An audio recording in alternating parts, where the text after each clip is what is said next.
Classic conversation. We back talking about Nip Hussle. Um, you know, really focusing on what can we go forward with and what can we move forward with about Nip's movement. He was a businessman, had many trades, had for myself the ones I had interacted with. I for sure copped this hat from his new remodel of the store when I had bought the Victory Lap physical hard copy. And what else? Shit, he had the Marathon OG. I didn't cop some of that before. Let's see, Vector 90. That's when we came back from Porter Monroe. I was trying to get to the. Remember they had like a 12-hour joint. I was trying to get there, but they was planning to have another one. But obviously they said they're shutting down for a minute. But I for sure look forward to attending something at Vector 90 very soon. But for me personally, I got the Act Right brand, and we got stuff that we working on, stuff that Jay working on as well. So it's kind of like really, just trying to push that positive influence of pushing positive culture and pushing actual financial literacy within all of this, and pushing like positive business moves and positive business practices, I should say. Just because, a lot of stuff that Nip did, I think a lot of people put so much emphasis on it and had so much love for it because he did it out of having a genuine heart with it, and also he did it the right way. And most people looked at him as doing honest business, and honest business is worth a lot these days. Yeah. He also had the STEM program, which was obviously open to local children and individual families. What else? Vector 90 STEM program. I invested in cryptocurrency and the real estate purchase that he just had, that commercial real estate purchase that him and his partner just made. It was like 4 of them, which is, again, something I preach. Group economics. So he definitely led by example, and then provided a blueprint assistance for people to have a place to do business, Vector 90, where they could, it's like a WeWork or co-working space. And a business incubator too. Business incubator, people can network, get things done, find answers, get consultations and tutelage from people who are in the know, professionals in any one of those fields. So he's definitely giving people who are serious a opportunity to get their ideas off the ground, which is, for people in the inner city, not something that's very easy. So he did a lot. And so what I think we do now to continue his journey, continue the journey in his honor, is use the platforms that we have. Like, obviously, this classic conversation, using it to educate, as well as entertain, encourage people to continue, not to fall off, because a lot of times we get committed to something and we don't follow through. But there's other people that are still doing things. Marshawn Lynch, right? He's buying up Oakland to combat gentrification, right. So that we don't have to watch people do it. We can do it ourselves with group economics. We can get together and purchase property. Right. You know what I mean? You just recently went to the first-time buyer duplex. I did. Thing. I didn't make it because I locked myself out the house, but I did it again this morning too. No lie, bro. But this morning my manager was home. She gave me the key real quick, but bro, I don't know. My mind be somewhere else. He was outside in his drawers this morning, locked out. Man, I was on my way to work, and then I was like, I patted my. Anyhow, yeah. So you went to that, So that's ways that we can, like, whoever decided to have that, definitely is that same mind frame. I found it on The Source LA, which is on Instagram. It's a young lady by the name of Roxy Frank. She she went out of her way to start a Instagram channel to share job opportunities. So a lot of people find jobs in their field to apply to. She puts up good information about the community, any kind of seminars and things of that nature. So she's definitely in that vein. We just got to take it upon ourselves to all be a part of that type of thing, whether it's just forwarding information to each other, uplifting each other, pushing each other to continue to work. 2 years from now, who's still going to be with the journey? You know what I mean? Right. Who's still going to be talking about we got to continue Nip's journey? Like, right. Who's still going to be talking about that in 2 years? Hopefully, everybody that's talking about it now. You know what I mean? So we got to be able to encourage each other. Like, hey, don't quit. It's easy to quit, but you said you was going to do this, so let's keep it up. Right. And supporting each other, because when somebody gets something established, they need to be supported in their hood first, in their home. Right? That's one of the big things that made Nipsey successful, that he was supported where he came from first. So that's what we need to learn how to do as a people. Again, like I said, he wasn't a party to the or affected by the slave mentality that some of us Black Americans have, because we were, our culture begins with slavery. He was first generation American, so he was definitely blessed with a different perspective without some of the psychological issues that slavery has, affected us with. But he definitely got supported, and that's how he was able to get his ideas off the ground and be able to take them to the world. For sure. I mean, I think that's a good point what you made about just him being like, not being affected by that post-slavery mentality. And just, if people don't get what we mean by post-slavery mentality, we're really just talking about like the long-term effects that, or precedents that were set earlier on in our households that just have been passed down generation to generation. Right. That inadvertently we all end up inheriting. Yeah. And it seems not to change. But that's another way that if people understand that a lot of things will change, because at some point it got to be some type of stop to it. You know what I'm saying? Like, fortunately, my mom, like a lot of people in my family work at the post office, but like my mom was like, I'm not about to do that. I'm about to do hair. So like my mom became an entrepreneur, and so I got to see that firsthand. So for me, you know what I'm saying, that was kind of like, my mom was like a first generation entrepreneur in my family, for real. So it takes that. So it's going to take like different people, or a lot of different people from a lot of different families, to be that first generation or something, to be able to break that mold. Gotcha. Quiet guy, what you think? Man, I feel like it's up to us, you know what I'm saying? It's up to the next generation of artists. You feel me? Like, if we see somebody do it, we can't just watch them pass and let all that shit go to waste. Like, everything he did just go down the drain and it's over because he left, you know what I'm saying? If anything, I feel like we gotta, take what he gave us and really just use it to our advantage. And I feel like all these rappers and shit, you know what I'm saying, what fucked me up is all these rappers like posting all this shit like, oh, he was a real one, he was a real nigga, one of a kind, he was so different. But it's like, my nigga, you could be doing the same thing with your platform and your bread. Like, you could be giving everybody just as much enlightenment and spreading love and, teaching niggas financial literacy and how to do this and how to do that. But you chose not to. Like, you're choosing not to still. Right. You know what I'm saying? So I feel like we just got to stop that. We got to just change our mentalities, you know what I'm saying, and just try to excel. Like, everybody, like, reach one, teach one type shit, you feel me? Like, we just seen a nigga lose his life that was doing so well. You seen what type of impacts he had. Why would you not want that? Like, why would you not want to be loved like that? You just want to be known as a great rapper for forever? So, it's, you know what I'm saying, it's just up to the next generation of artists, bro. We got to be able to take on that attitude and finish the job.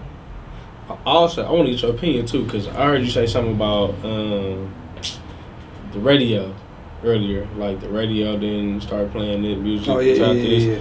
Like, what's crazy is, I ain't even really listen to the radio, but, like, I hopped in my mom's car, and my mom she don't have no auxiliary cord. So I didn't feel like doing all the Bluetooth setup and all that shit. So the music just on, you feel me?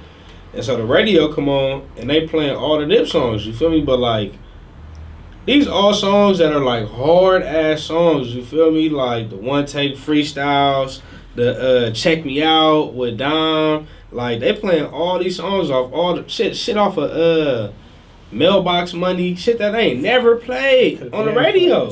And what's crazy is like I went to college in Seattle and I went to college in Chicago. Both those states, no matter what, if they got a set playlist or not, they still playing artists that's really leading the you know, like, how do you say it? Kind of, that's like the face of Chicago or at that point, or face of Seattle, whoever that may be.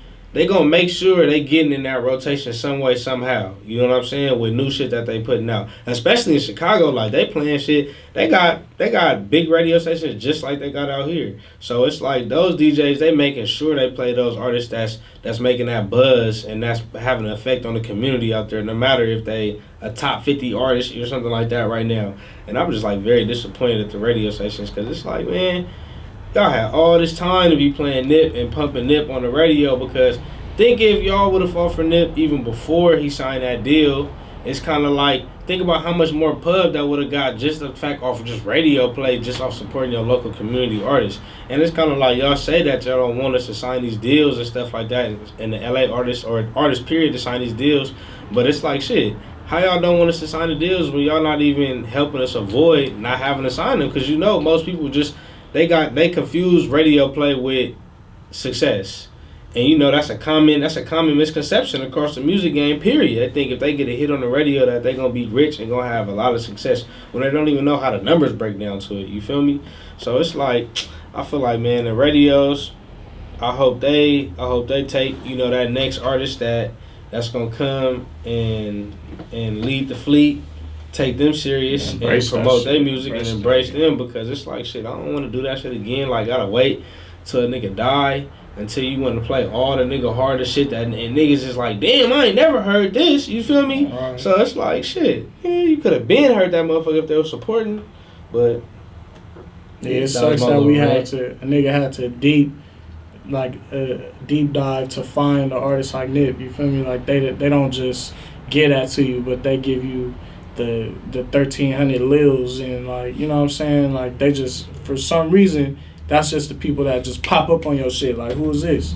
But the ones that's actually, like, saying some shit, you feel me, that people need to be hearing, they try to lock them out. Like, they took the key on these niggas, you feel me? They ain't trying to open no gates. That shit puzzles me, bro, honestly. I think it's you know, it's the norm, at least in LA. LA's always been a following state when it comes to music, at least in hip hop. You notice a lot of artists had to go out of state to get popping before they came, you know, before they were accepted. I always use Game as an example. When Game got on, he had to go to the East Coast. Like, he went and got Jimmy Henchman as his manager, East Coast individual, right? We know who Jimmy Henchman is from the Tupac situations. He doing life now. But he got Jimmy Henchman. Jimmy Henchman plugged him with Diddy, and he was working, you know, writing for Diddy at the time, as well as, you know, working on music over at Daddy's house. Diddy didn't sign him, didn't think that he was a fit for Bad Boy, but definitely worked with him, right? So he had to go and get notoriety from the East Coast to have to come back and get noticed by somebody in his backyard. So LA's definitely a city of followers, where, like, Atlanta, by the time we hear artists, they've been played for 3 years in Atlanta. I remember when T.I. came out, I had a friend of mine who was going to college down there. And when I first heard T.I., she said, T.I., oh, that's old. You just not hearing about him? I'm like, yeah. He just dropped the first single, like, that first album that he dropped. So first solo album, that it was old to them by the time we heard it out here. Right. So, because they support their own. So LA doesn't really do that. Not on a, you know, and LA is the home of payola. So that's how it benefits us. That's that correlation. they don't support smaller artists because they support artists that the label is paying them to support. So if they support smaller artists, that cuts into their paper, right? So they want to continue to maximize. So inadvertently, the only people that get played are the people that pay for it. Right. And if you're an indie artist, you gotta pay too. They might give you a smaller, smaller price, but it's still gonna be like 10, 15,000, just for some plays, and you're not gonna get that money back because, how many times do they guarantee to play it? If it's a great response from the people, they may continue to play it. But if it doesn't really do much, they'll play it a couple times and you didn't get your money worth. So that's where a lot of people was, scared to invest that money. But payola is illegal, but it still happens, and that's what fucks up LA radio. But I heard all of these radio DJs talking about how cool they were with Nip and how dope they were and how Nip always came through and supported and how they always fucked with him and how he would call in 6 a.m. in the morning to do interviews and like always was willing to support. But these are the same DJs and the same radio stations that didn't play half of his shit, not even a minute 1% of his shit, till after he passed. So how could you sit there and talk about all of these memories you had with the dude? How many times that dude supported you, and you only now supporting him? If you could play it now, you could have played it then. Yeah, and that's hypocritical. That's hella hypocritical. That's sad even. That's mostly sad. For sure. But so I mean, I think that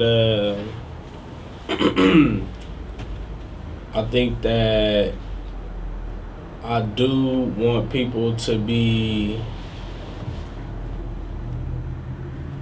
well, I guess just say to not be discouraged to have a brick and mortar like in the inner city. You feel me? Because end of the day, that had nothing to do with like the area he was in. You feel me? Like, there's plenty of stores on Crenshaw that's in the same type of area. Like Lamert is in the same type of action. All that stuff can happen in any of those places. So I would say I just don't want people to be discouraged about, owning property in their own cities and making sure that their city thrives. I know there's another artist I met him probably like a month ago. The 6 F.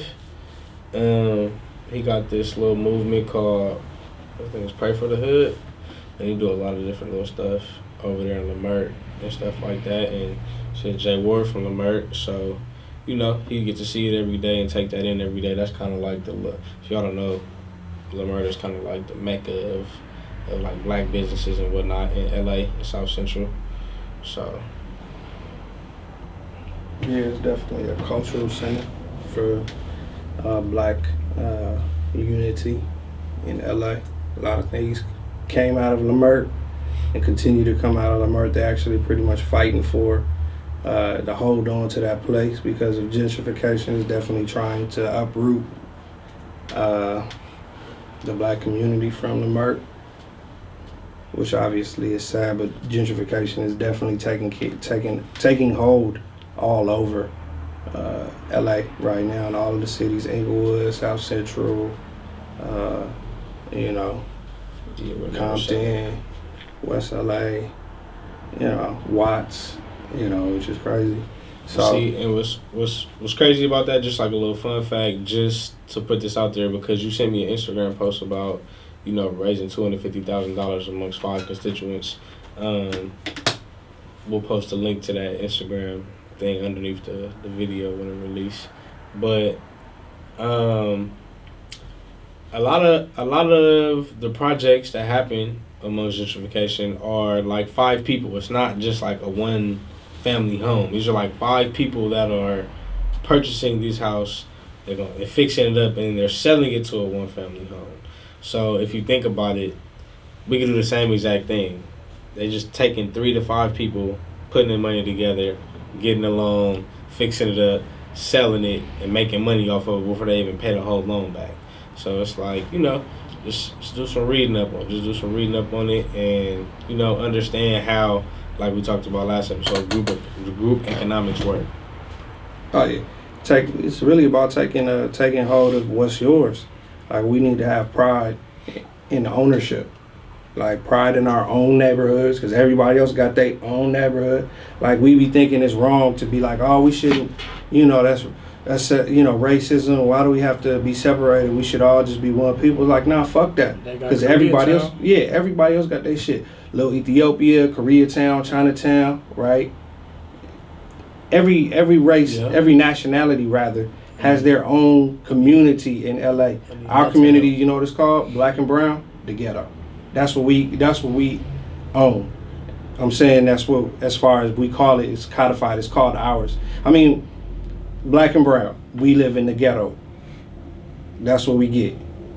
And so we need to change that. Now, Hispanics definitely practice group economics. I've seen it happen, and they do it well. So it really leaves us out. It really leaves us out, black in the code. But we need to learn how to have pride in ownership, and hold on to our neighborhoods. Quit selling and jetting out, further to try to get away, try to live better, and pop your collar amongst your peers and be like, hot nigga, Guns and butter. Yeah. We need to take a, I'm a shoehead, bro. Like, I fuck with a lot of shoes, but we also need to get our minds right and start putting our money in things that appreciate rather than, become devalued after you put your foot in it or after you put your foot on the fucking gas. You know what I mean? We put our money into the dumbest shit just to stay popping socially instead of actually investing in ourselves and therefore investing in our communities. And then going forward, our time, bro.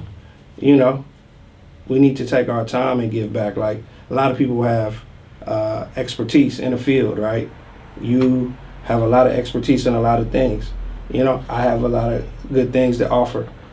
We could be offering that to the youth or the people who are, trying to, because a lot of it is knowledge that is not provided. Where in the other communities, this knowledge is given out freely to them, but they hold on to it. They don't share with other nationalities, especially not with blacks. So we end up already, already at a disadvantage because we don't know some of the things that are, the simple things that's simple to them, how to go get a loan real quick, how to start a business, how to get an LLC and put your purchases in that because it's protected, and then get tax write-offs for the money that your personal money that you put into it, right? Get a, company card through there. And then if anything ever happens, you're protected, right? It doesn't affect you personally. And as long as you build up your Dun and Bradstreet number, your corporate credit number, you can go and get loans and purchase goods, on credit without having to sign as a guarantor, meaning it doesn't touch your own personal credit.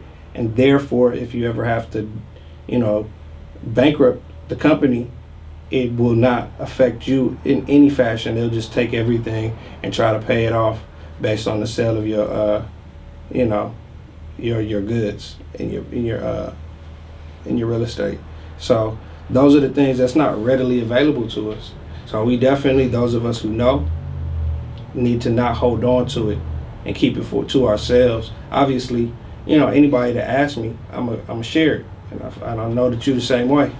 But we need to be actively going out and sharing that knowledge to make sure that the people around us are well equipped to be able to take on the tasks that are required for success. Because everybody got a good idea, but most people do not have the means to be able to do it, or just the knowledge to know where even to fucking start. So, it's a good opportunity to share. We got a collective that we working on. We're all professional people with plans, people with expertise in areas, media, anything rather.